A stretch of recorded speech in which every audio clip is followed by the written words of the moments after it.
The wind cuts across the frozen Michigan fields, whistling through empty trees. Snow lies heavy on the ground, muffling every sound, as if nature itself is holding its breath. In this silence, a shadow lingers over the town, a silence that has lasted for decades.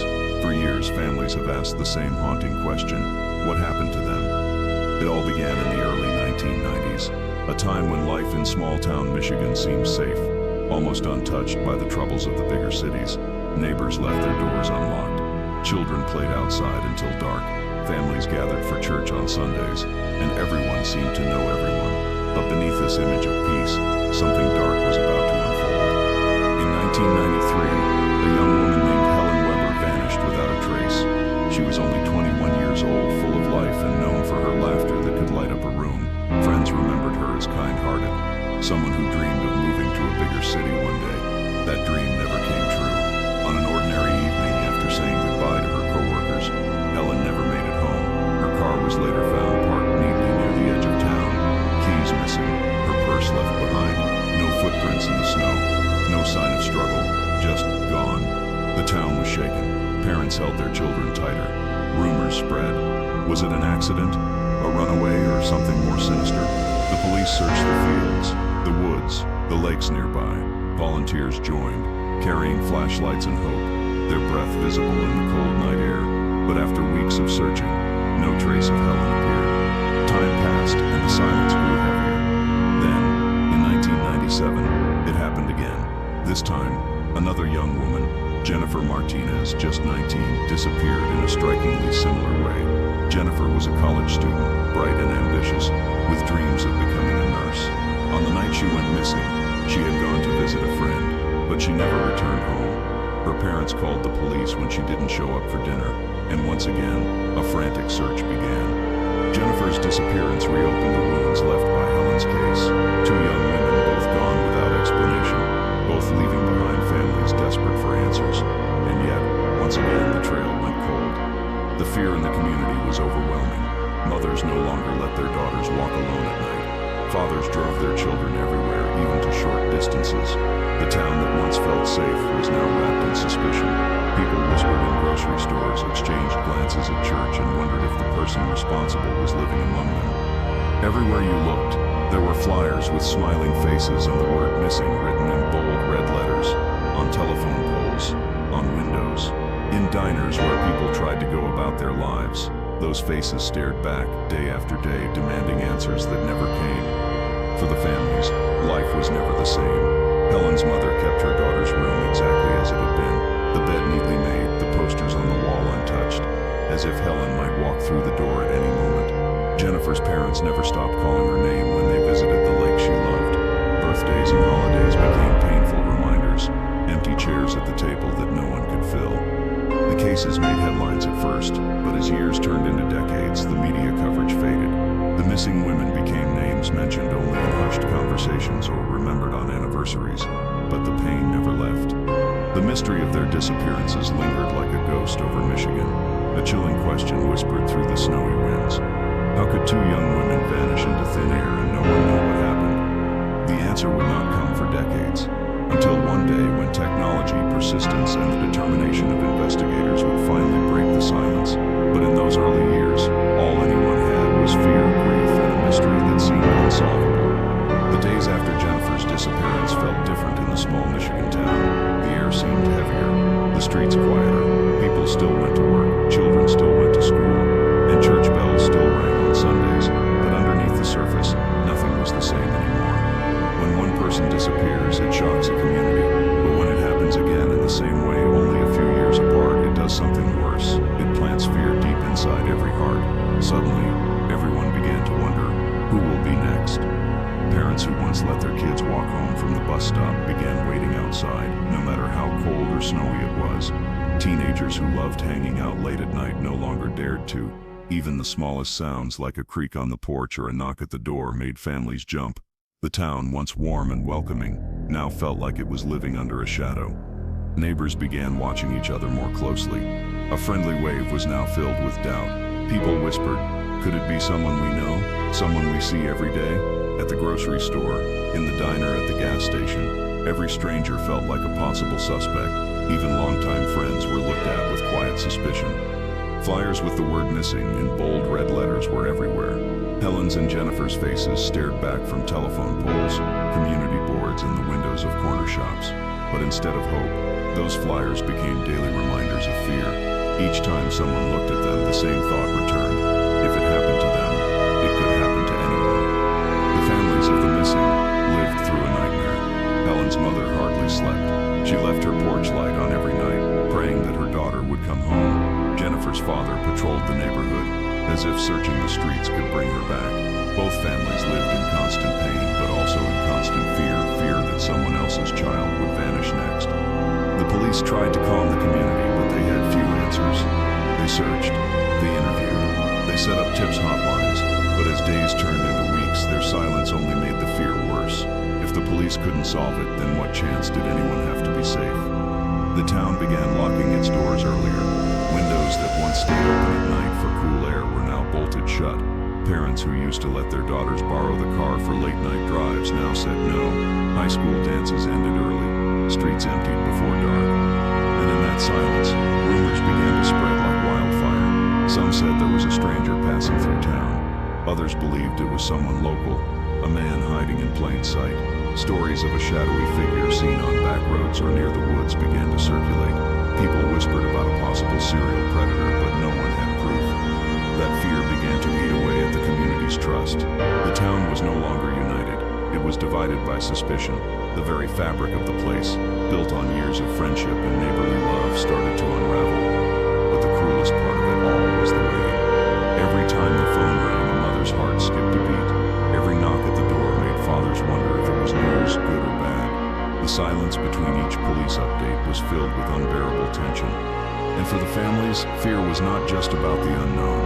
It was about living every day in the emptiness left behind. The sound of Helen's laughter was gone from her mother's kitchen.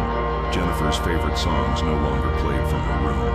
Their faces were still on picture frames, but the life behind those smiles was missing. The fear spread through every generation. Younger kids grew up being told not to walk anywhere alone. Teenagers carried pepper spray and traveled in groups. Even years later, people remembered the warnings. What had once been a town of freedom became a place of caution.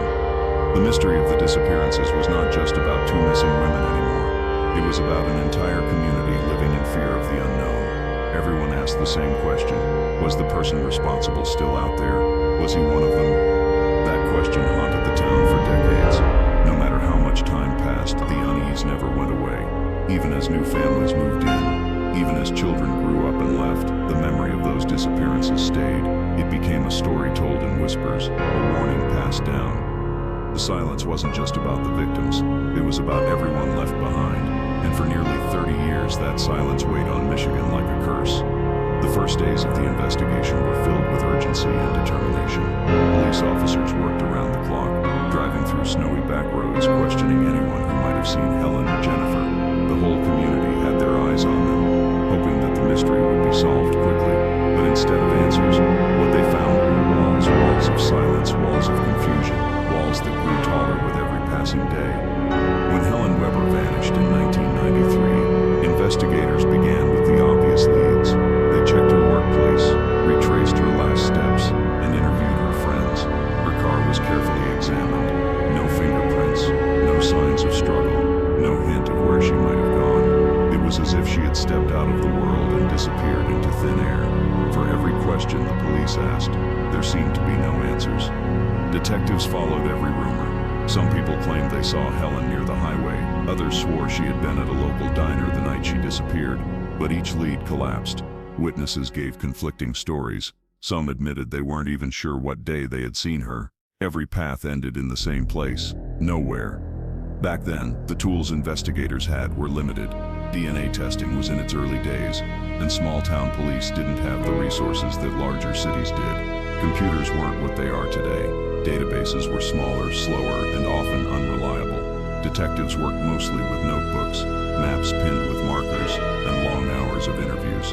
It wasn't enough. 4 years later, when Jennifer Martinez disappeared in 1997, investigators tried to learn from their earlier mistakes. They immediately set up roadblocks, questioned drivers, and scoured the woods with dogs.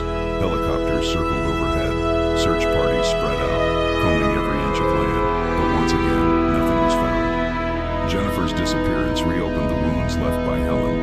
also made the police realize something chilling. This was no coincidence. Two young women, both gone without a trace in the same small town. This wasn't random. Someone had done this. But who?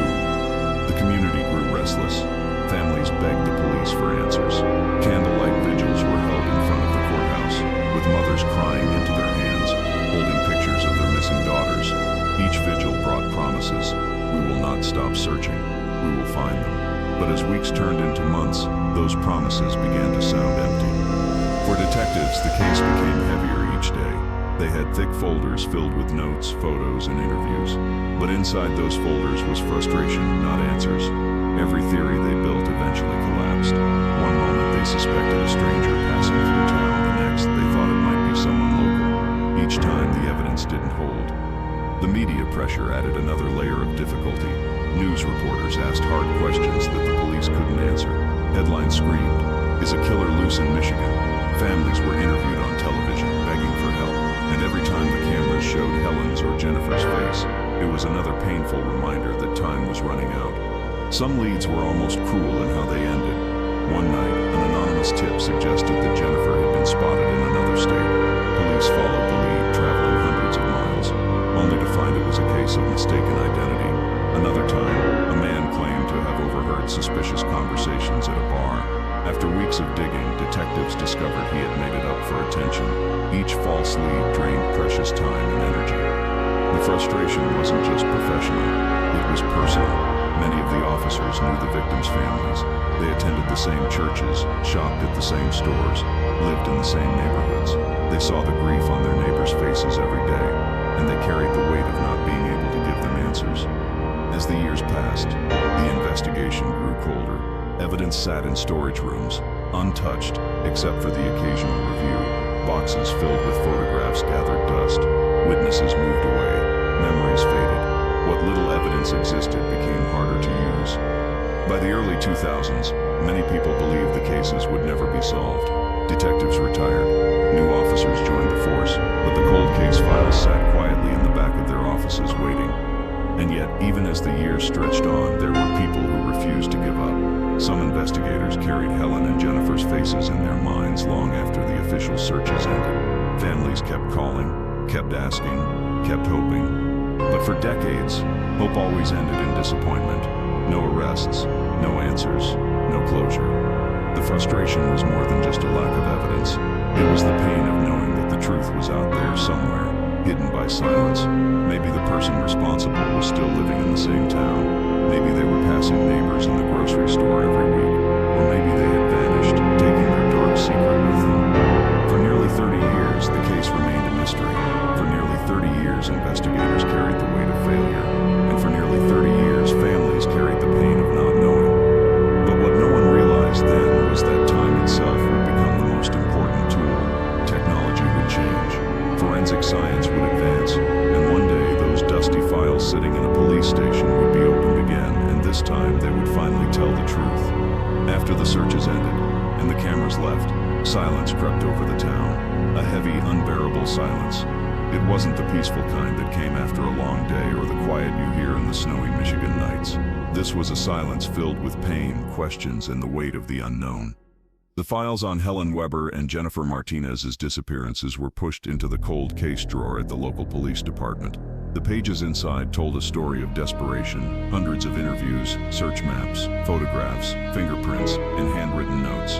But despite all that effort, the final page in each folder was the same, unsolved. For the families, life was never normal again. Every day was a reminder of what they had lost. Helen's mother refused to move her daughter's belongings. Helen's bedroom remained frozen in time. The posters still on the wall, the books still stacked on the shelf. Her favorite sweater folded neatly on the chair. Every morning her mother would pause at the doorway, waiting for the impossible, to see Helen sitting there smiling like she used to. But the room stayed silent. Jennifer's parents dealt with their grief in another way. They visited the lake she loved almost every week. They would sit by the water, call her name softly, and throw flowers into the waves, as if the lake could somehow carry their love to her. Holidays became the hardest times. Birthdays, Christmas, graduations that never happened. Each year passed with an empty chair at the table, a chair that no one could ever fill. The community also carried the silence. At first, people kept talking about the cases at church gatherings, in school hallways. But as the years stretched on, the words grew quieter. Some people wanted to forget. Others feared that remembering would only make the pain worse, but deep down, no one truly forgot. Life continued. Children grew up. New families moved into town. New stores opened. Old ones closed. But beneath it all, the story of Helen and Jennifer lingered like a ghost. Even newcomers heard whispers. Don said, "Go out alone at night. Remember what happened here." The silence was worst for the investigators who had worked the cases. Some had retired, but they couldn't escape the faces of the missing women. They kept clippings of the old newspapers in their drawers, and every so often, they'd reopen the dusty files, scanning through the same evidence they'd seen 100 times before, hoping that maybe, just maybe, something new would jump out. But it never did. The years turned into decades. Technology changed the world. Cell phones became common. Computers grew faster, and DNA analysis became more powerful. But for the families, none of that mattered. Their daughters were still gone. Their lives were still incomplete. Helen's younger brother, who had been just a teenager when she disappeared, grew into adulthood with the shadow of loss. At his wedding, he left a seat empty for her. When his children were born, he told them stories about the aunt they would never meet. Jennifer's younger cousins grew up seeing her face only in old photographs, learning her story like a tragic lesson passed down through the family. The silence also carried guilt. Some people wondered if they could have done more. Neighbors who had seen something strange but didn't report it. Friends who remembered a detail years too late. Even police officers admitted privately that they wished they had pushed harder, searched longer, or asked different questions, but regret couldn't bring answers. Decades of silence can change the way people remember.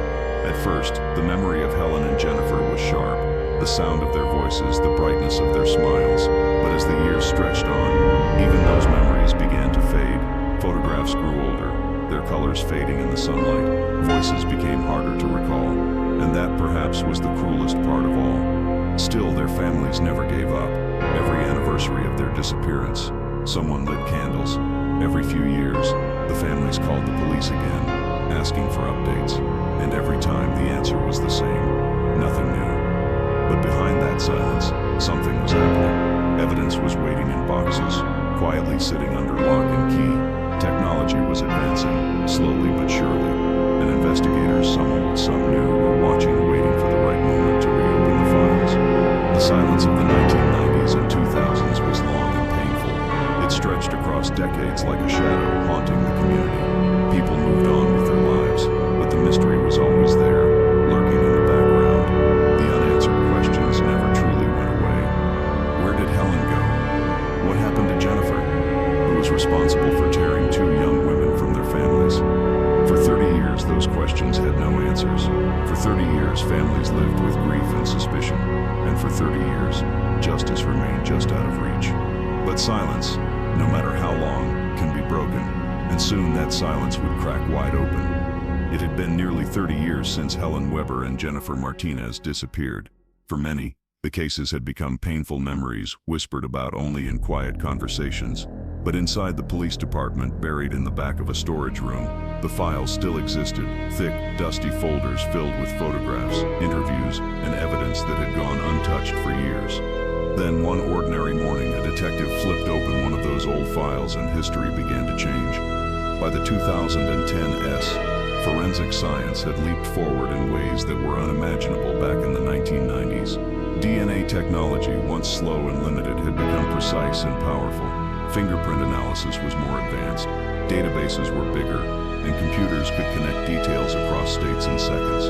Cold cases across the country were being solved one by one thanks to these advancements, and now it was Helen and Jennifer's turn. A special cold case unit was formed, made up of younger detectives with fresh eyes and older investigators who had never stopped caring. Together they reopened the files. They laid out every photograph, every note, every piece of evidence. What had once seemed useless now had the potential to reveal hidden secrets. One of the key pieces of evidence was small, something so ordinary it had been overlooked before. A piece of fabric, a trace of hair, items that back in 1993 and 1997 could not provide answers. But now, with modern testing, they could speak volumes. Scientists carefully examined the evidence again, this time with advanced DNA analysis. At first, the results trickled in slowly, but then something shocking appeared. A match. Not a perfect one at first, but enough to give investigators a new direction. The DNA connected to someone who had never been seriously considered before. A name began to emerge from the shadows, a name that had been buried under years of doubt and confusion. Detectives worked tirelessly, retracing the old investigation with this new clue in mind. They re-interviewed witnesses who hadn't spoken about the case in decades. Some were older now, with grayer hair and softer voices, but the memories still lived inside them. One man recalled a strange car parked near the field the night Helen disappeared. Another remembered hearing rumors that suddenly made sense in the light of new evidence. Piece by piece, the puzzle began to come together. What had once been scattered fragments of a story were now forming a clear picture, and that picture pointed to one man. The discovery sent shockwaves through the department. Some officers who had worked the case years ago were stunned. They had spoken to this man before. He had been interviewed, questioned, even dismissed at one point because there wasn't enough evidence back then. For decades he had walked free, blending into the community while families grieved in silence. But now the silence was breaking. The detectives began building their case carefully. They couldn't rush it. After so many years, they needed to be certain. Surveillance was set up. Records were pulled. Old friends and acquaintances of the suspect were quietly interviewed. Every detail was checked and rechecked. For the families, the news came in whispers at first. A detective called Helen's mother and Jennifer's father separately, telling them that the case had been reopened and that there had been developments. Their hearts raced. After 30 years of waiting, after decades of disappointment, could this really be the moment they had prayed for? The families were told to be patient. We're close, the investigators said, but we can't share everything yet. That waiting was agonizing, but it was also filled with a kind of hope they hadn't felt in years. For the first time in decades, there was a light in the darkness. And then came the day when it all came together. The DNA evidence, the witness accounts, the timeline, everything pointed to the same conclusion. The suspect could no longer hide behind time. Science had caught up to him. Justice had caught up to him. What happened next would shock the entire community. Police prepared to make the arrest. The man who had walked freely for so long, who had carried a terrible secret for nearly 3 decades, was about to face the consequences of his actions. For the families of Helen and Jennifer, this breakthrough was more than just evidence. It was a crack in the silence that had suffocated them for so many years. It was proof that the truth could not stay buried forever. The town, too, felt the shift. Word spread quickly. Something was happening with the old cold case. People who had grown up hearing the story of the disappearances held their breath. Some were shocked, others relieved, and many wondered, could it really be over? After all these years, was justice finally at the doorstep? The breakthrough was not just about science. It was about persistence. It was about the detectives who refused to let the case die, the families who refused to stop asking questions, and the advances in technology that gave a voice to the voiceless. For nearly 30 years, the files had been silent. Now they were speaking louder than ever before, and what they revealed would lead to a moment the town thought they would never see an arrest. The morning of the arrest began like any other in the quiet Michigan town. Children were walking to school. The hum of cars filled the streets, and shop owners unlocked their doors to begin another day. No one outside the investigation had any idea that history was about to be made, that the silence of 3 decades was about to shatter. Detectives had spent weeks preparing for this moment. They had built the case piece by piece, brick by brick, until there was no doubt left. DNA evidence tied the suspect directly to the crime. Witness interviews, once forgotten, now fit perfectly into place. Records that had been overlooked in the 1990s revealed movements and alibis that didn't add up. The suspect could no longer hide. The man at the center of it all had lived in plain sight. He wasn't a shadowy stranger who disappeared into the night. He was someone the community knew, someone who attended local events, waved at neighbors, and seemed ordinary. That was the most chilling part of the revelation. For nearly 30 years, the person responsible had been walking among them. When the officers finally moved in, they did it quietly but with purpose. Marked cars surrounded his home. Plainclothes detectives approached his door, their radios buzzing softly with updates. Neighbors peeked through curtains, watching in confusion. Within moments, the silence of the neighborhood was broken by the sharp knock of law enforcement. Police, open up. The man answered the door, his face pale, his hands trembling. Maybe he had always known this day would come. Maybe he thought he had gotten away with it forever. But in that moment, he realized the past had finally caught up to him. Officers moved quickly. rights as handcuffs clicked shut around his wrists. For a brief second, the street fell silent. Then whispers spread. One by one, neighbors stepped outside, stunned by what they were seeing. Some gasped. Others shook their heads in disbelief. Him? After all these years, it was him? News of the arrest traveled fast. Within hours, headlines flashed across local and national outlets. Michigan cold case cracked after 30 years.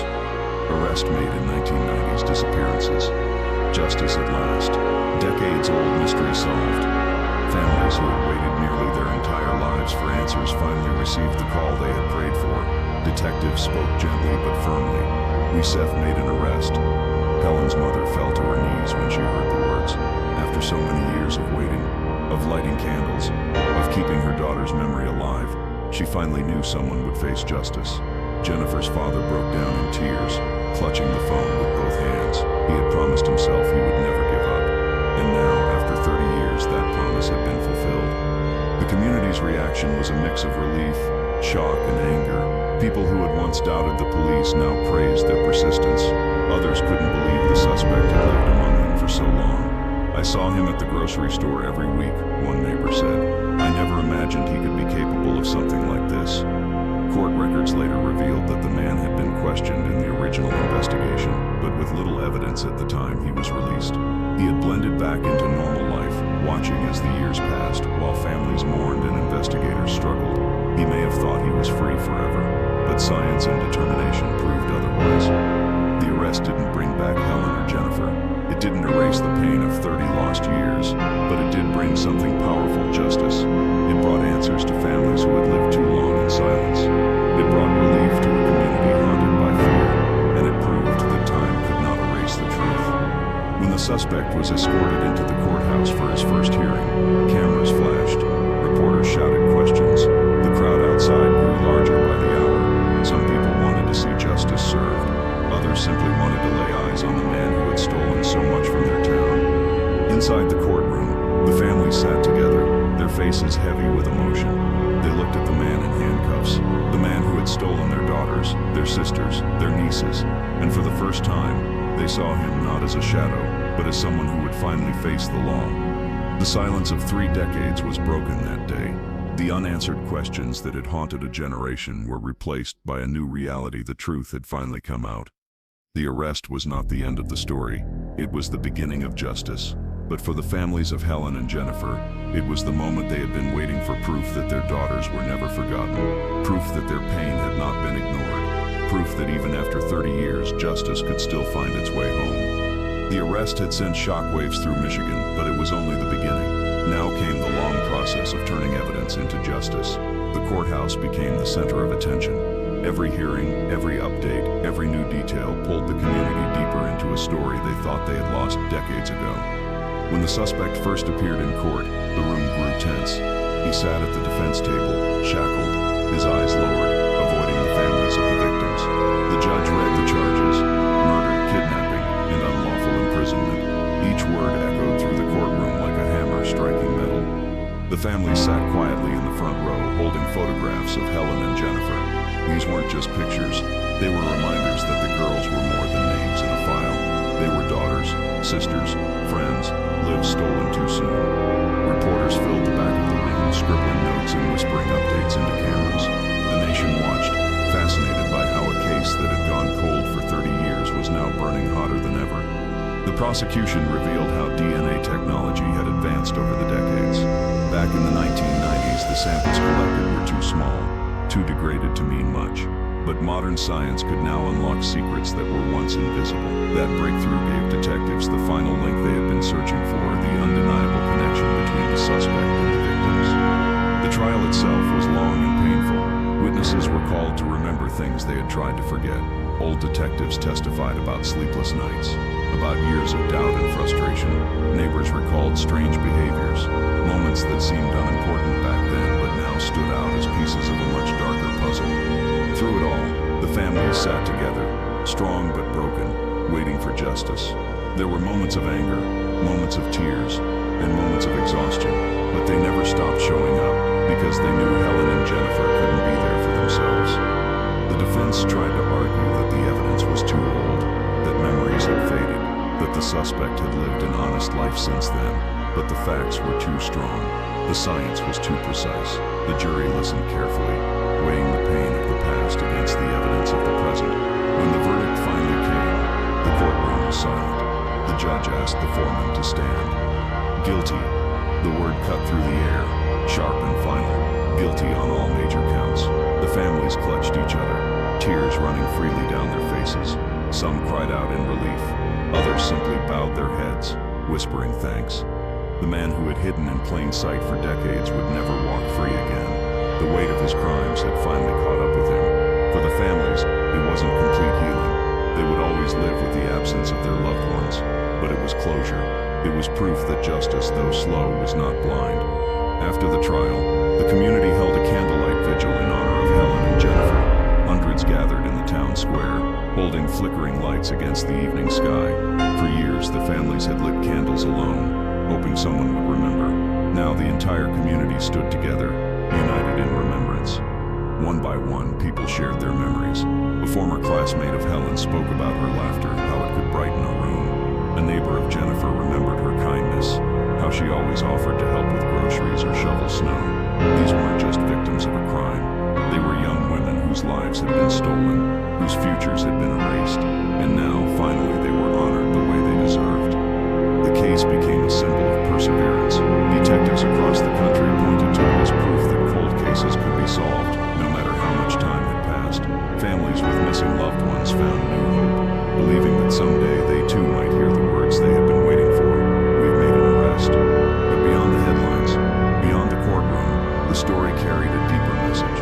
It reminded everyone that justice is not always swift, but it can still be powerful. It reminded people that truth has a way of surfacing, even after decades of silence. For the families, justice did not erase the pain. They still set extra plates at the holiday table, knowing they would never be filled. They still kept old clothes, letters, and photographs, clinging to what little remained. But now they could grieve with answers. They could mourn without the haunting uncertainty of what if. The story of Helen and Jennifer became part of Michigan's history, a cautionary tale, a cry for justice, and a reminder of resilience. The community, once haunted by mystery, now carried a sense of strength. They had faced the darkest parts of their past and come out stronger, united by the pursuit of truth. In the end, this case wasn't just about solving a crime. It was about restoring voices to the voiceless. It was about proving that time cannot erase justice. And it was about showing that even after 30 years of silence, the truth still speaks.